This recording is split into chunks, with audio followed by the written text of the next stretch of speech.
日本的海盗虽然最终消失了，但那些关于狡诈嗜血的日本海盗的故事却在中国民间文学里一直流传。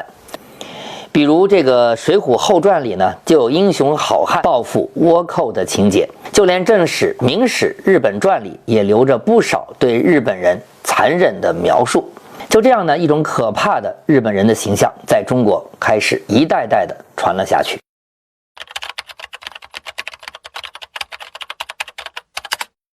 今天呢，我们来聊聊中日两国之间爆发的第3次军事冲突。在中国和日本的历史上呢，都有一段被称为战国时代的群雄争霸的时代。不过有意思的是呢，这两段同名的时期呢，却相隔了近2000年，结局却是异曲同工，都是被一位强人给终结的。中国的战国时代呢，终结于公元前221年，秦始皇统一6国，建立秦朝；而日本的战国时代呢，则是在公元1590年，由丰臣秀吉在织田信长的基础上完成了统一。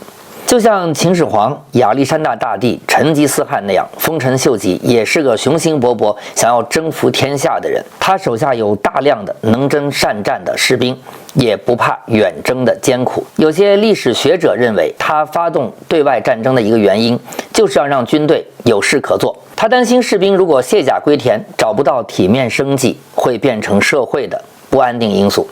但和19世纪末精心准备甲午战争的日本人不同，丰臣秀吉几乎没怎么研究过敌人和战场的地形，全凭一股子自信。他觉得自己是承天命征服世界的人。早在公元1585年打败了几个国内对手之后，他就动了征服中国的念头。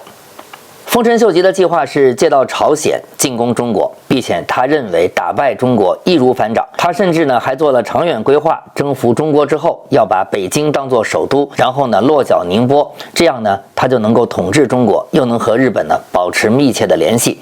完了之后呢，他还要打印度和东南亚，为此他还收养儿子，打算派他们去做未来各征服地区的首领。尽管野心勃勃，但他对别国的情况几乎一无所知，也对实现野心的过程中会遇到的困难毫无概念。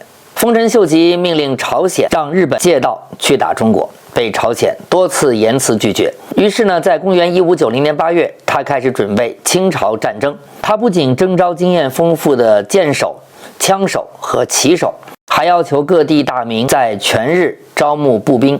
公元1592年4月，丰臣秀吉在他的领地名古屋下令运送16万士兵前往釜山，计划让他们从朝鲜行军至满洲，再打进北京。他还另外动员了12万人做预备队，和13世纪元军打日本登陆的时候的困难完全不同。日军这次在釜山一上岸就迅速北上，朝鲜准备不足，日军凭借骑兵、刀枪和大炮掩护，从釜山向北推进了约440公里，直扑首都汉城。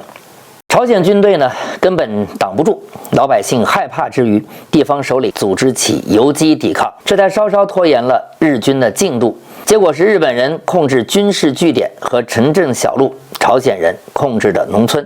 在6个星期的时间里，日军就从汉城打到了平壤，准备继续向中国进发。就在这个时候呢，明朝的万历皇帝派了几千名将士越过鸭绿江进入了朝鲜，但很快呢被日军击败。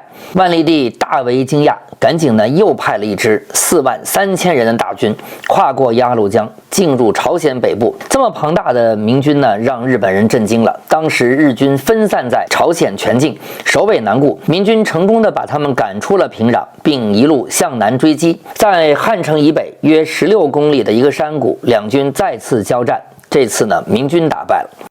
但随后日军呢在汉城附近的信州进攻明军的时候呢，又吃了败仗。在这儿呢值得一提的是，双方都掌握了当时的先进的军事技术。日军会使用从欧洲人那儿学来的火枪，明军则学会了葡萄牙人造大炮的办法。朝鲜人那时候呢很擅长造船，日军入侵前呢，朝鲜将军李舜臣一直在建设海军，他造出了机动性强、装有铁甲的龟甲船，火力呢十分强大。公元1592年5月至9月，在李将军的指挥下，朝鲜海军和日军在朝鲜沿岸打了10仗。朝鲜船比日本船先进，李将军又善于突袭和智取，每次都击败日军。他控制了朝鲜周围的海道，使日军呢无法增兵和补给，日本人只好洗劫朝鲜的大粮仓，但军粮供应呢仍然十分紧张。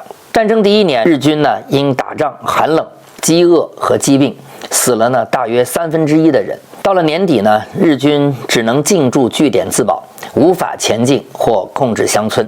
公元1593年4月，僵持中的中日双方达成了停火协议，日本人同意将军队从汉城搬到釜山一带。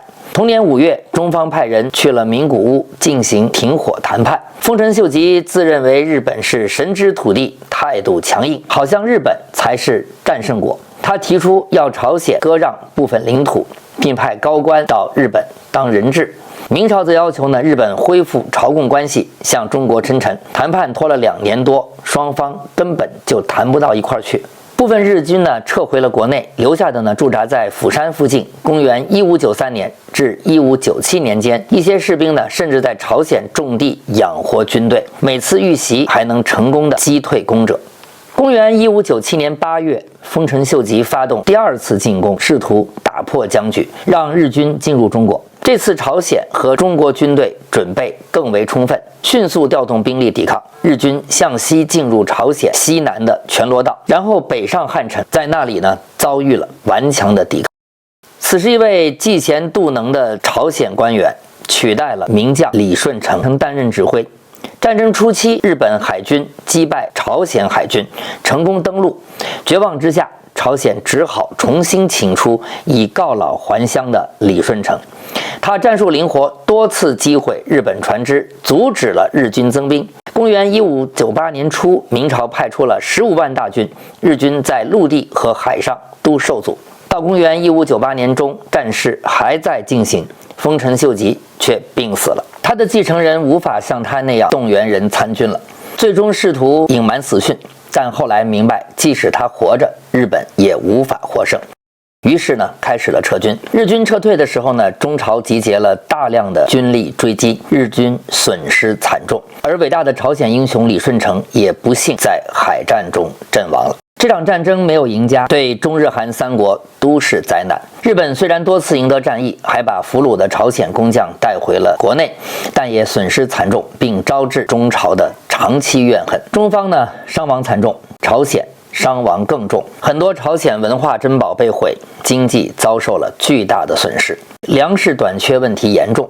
尽管朝鲜和中国是盟军，很多朝鲜人却憎恶明军，因为他们打仗的时候掠夺破坏农村地区，还对朝鲜军队颐使气指。朝鲜人对明朝领导者也很反感，因为战事后明朝开始和日本人谈判，却把朝鲜晾在了一边。对于中国来说，万历朝鲜战争耗尽了明朝的人力、财力和军事资源，也削弱了明朝抵抗女真入侵的能力。女真就是后来的满人，他们正在满洲厉兵秣马，准备与明朝一战，最终建立了清朝。我们关于万历朝鲜战争，今天呢我们就聊到这儿。下一次呢，我们终于要将日本的历史推进到了江户时代，这也是古代日本史上最辉煌的一个时代。相对应的，中国也进入了封建史上最后一个王朝，同时也是皇权最强大的王朝——清朝。那时候的中日关系，我们下期再聊。